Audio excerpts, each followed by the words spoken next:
సిగ్గులేదు ఈ ప్రభుత్వానికి. డ్రగ్స్ విషయంలో మాట్లాడేట నైతిక అర్హత ఎక్కడో చెప్పమని కోరుతా ఉన్నాను. మీ కింద 12,000 కోట్ల రూపాయల విలువైనటువంటి ఒక డ్రగ్ను తెలంగాణ పోలీసులు పట్టుకోలా.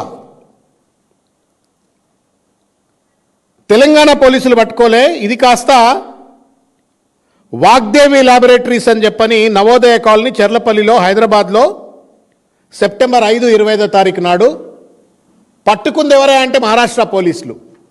పొద్దున్న లేస్తే రేవంత్ రెడ్డి నేను ఈగలు పెట్టినా, ఈగలకు ఫోర్స్ ఇచ్చినా, గొప్పలు చెప్పుకునేటువంటి ఒక రేవంత్ రెడ్డి గారు లేకపోతే మహేష్ గౌడ్ గారు మీరు సమాధానం చెప్పండి. మీకు చేత కాకపోతే బొంబాయి పోలీసులు ఇక్కడికి వచ్చినారా, వాళ్ళు పట్టుకున్నారా? డ్రగ్స్ నియంత్రణలో మీ యొక్క వైఫల్యం ఎంత స్పష్టంగా ఉందనడానికి కారణం నిదర్శనమే వాగ్దేవి ల్యాబొరేటరీస్లో బొంబాయి పోలీసులు వచ్చి దాదాపు 12,000 కోట్ల రూపాయల విలువ చేసేటువంటి ఒక డ్రగ్స్ను పట్టుకున్నారు. దాదాపు 13 మంది నిందితులను లోకల్ పోలీస్ అరెస్ట్ చేయలే, బొంబాయి పోలీస్ అరెస్ట్ చేసింది. ఎక్కడ పెట్టుకుంటారు మీరు మొఖాలు? పొద్దున్న లేస్తే కమాండ్ కంట్రోల్ సెంటర్లో కూర్చుంటాడు రేవంత్ రెడ్డి. పొద్దున్న లేస్తే ఐజీలు, డీజీపీలు అందరితో కూర్చుంటాడు.